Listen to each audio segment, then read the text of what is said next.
کسی شخص کا مفتی بننا جو کہہ سکے کہ کیا چیز حلال ہے کیا نہیں ہے کیا حرام ہے، اس کے لیے تو واقعتاً 14 علوم 16 علوم جتنے بھی آپ کہیں وہ لازم ہے۔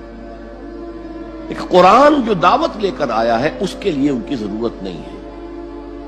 قرآن نے سب سے پہلے جن کو مخاطب کیا وہ ان پڑھ لوگ تھے، کچھ بھی نہیں جانتے تھے۔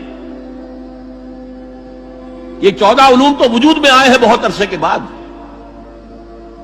ان میں سے کوئی علم اس وقت موجود نہیں۔ تو قرآن کے اندر جو طاقت ہے یہ تسخیر کر سکتا ہے، مسخر کر سکتا ہے لوگوں کو۔ ہم نے اس تلوار کو میان کے اندر رکھ کر زنگ آلود کر دیا ہے۔